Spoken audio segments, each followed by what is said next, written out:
Muhammad Sallallahu Alaihi Wasallam, yang mana kita tunggu-tunggu sahabatnya di yang bersama. Allahumma amin. Bapak Ibu yang kami hormati, mohon maaf Bapak sekalian, kasih sedianya Bapak Kadin yang akan membuka acara ini, berhubung dia juga ada acara yang mendesak. Dan program Kotaku di 2021 ini yang reguler yaitu Kelurahan Bangunsari, Sokromgalan, Mangunsuman, Seragi. Itu yang reguler, ada salah di Pak Topik ya. Itu sama Singosaren, betul, sama Singosaren. Itu anggarannya sekitar 1 miliar.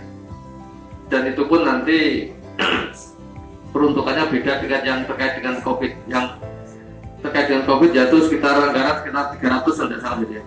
Dia 300 juta. Yaitu di Kepatihan, Mangkujayan, Pakundan, Tambabayan, sama Ronowijaya. Itu sekitar 300-an. Untuk itu Bapak Ibu sekalian, saya ada pesan di program Kotaku ini, mari kita sukseskan program ini, sebab orang itu masih dipercaya oleh orang pusat, yaitu mungkin terbesar kedua.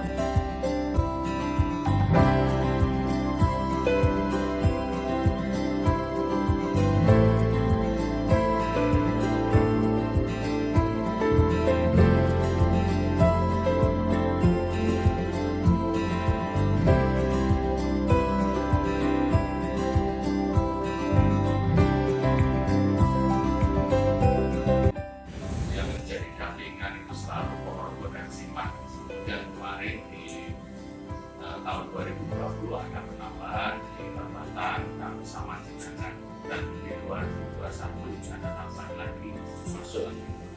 Mungkin nanti di Jawa minimal itu 15 miliar. Mudah-mudahan kalau DED-nya lebih dari itu bisa sampai pada 2 paket seperti Gresik. BKM mengelola 30 miliar, luar biasa itu. Tadi Pak Kunden menggarap 30 miliar sudah seperti itu kan.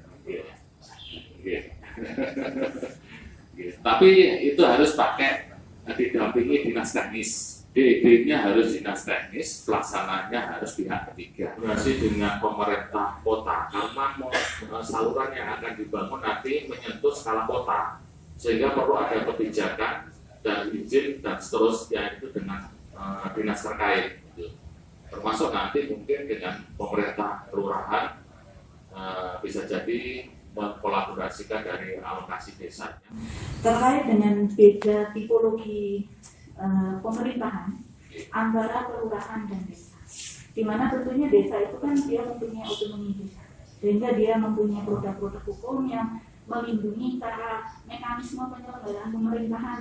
Desanya pun juga berbeda dengan kelurahan, karena kelurahan dalam ini adalah perangkat daerah, dia menjadi satu sistem dengan pemerintahan daerah, sehingga dalam hal untuk regulasi pelaksanaannya tentunya sedikit berbeda antara desa dan kelurahan. Nah, dalam hal ini tadi menyimak dari apa yang dipaparkan terkait penyiapan BKN dan LKM dan segala macamnya yang katanya harus dinotariskan dan segala macam itu. Tentunya kami akan mempelajari lebih dalam terkait dengan legalnya, masuknya terhadap peraturan perundang-undangannya. Kalau di sini juga naungannya pelaksanaannya dengan RPJM daerah. Kalau di desa itu kan ada RPJM desa, jadi ada sedikit berbeda. Makanya dari itu kami tertarik dan sangat ingin mendalami terkait dengan aturan main yang tentunya pasti harus dilakukan penyesuaian mekanisme penyelenggaraan pemerintahannya. Jadi kami sangat menyambut baik dan kami akan terus berupaya untuk bisa mix dari sisi ketentuannya agar ini tetap bisa berjalan lancar, tapi disesuaikan dengan regulasi di pemerintahan desa. Terima kasih. Assalamualaikum. Itu kan jalan provinsi Pak ya. Jadi itu kan ada gorong-gorongnya jalan provinsi. Jika intensitas hujan yang tinggi, itu akhirnya ke desa, bahkan masuk ke kantor kelurahan. Jadi itu jadi ya seperti agak kecewa sedikit lah.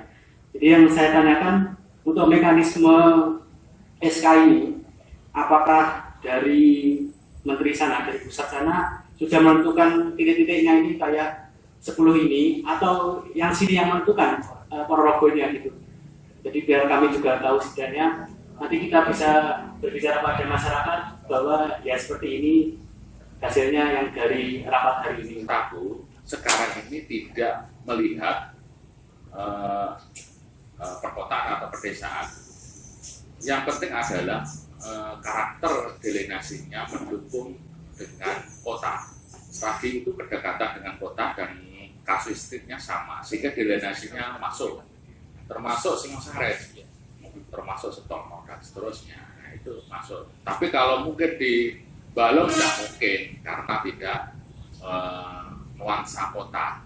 Nah, di Serabi itu desa, tetapi mendukung untuk RC-nya itu adalah di kota atau bawah ibu nggih.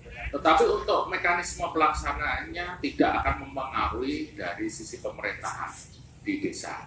Karena justru nanti kalau bisa KPP yang ada nanti, LKM lembaga yang kita bentuk nanti menjadi mitranya pemerintah desa.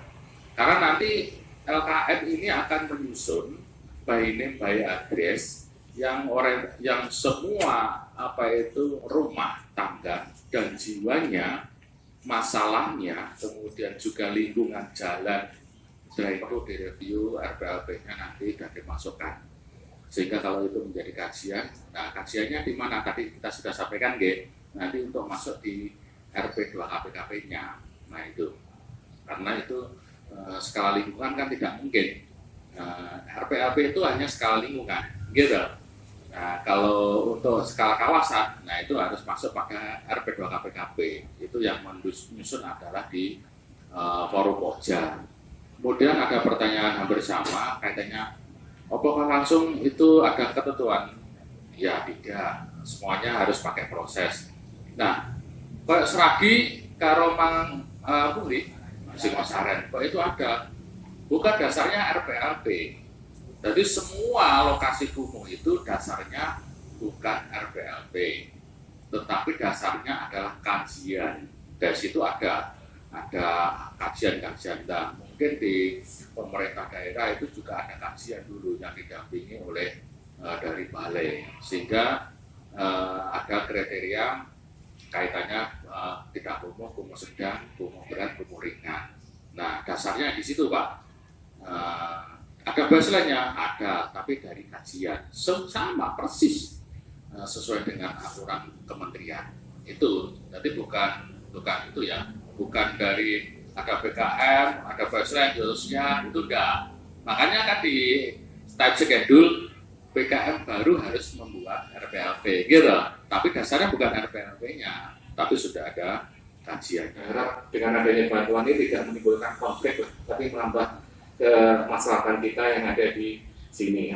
Jadi sekali lagi harapan kita itu. Dan terakhir saya sampaikan ucapan selamat kepada Serabi dan Singosaren. Saya pikir mesinnya luar biasa, Pak, sehingga bisa ngebut dan nyong sewu. Kalau Cokro kan lama, jadi yang lain lama. Jadi yang luar biasa ini saya Singosaren dan Serabi ini. Kita lihatnya bisa cedana dari patas orang dia, nggak bisa.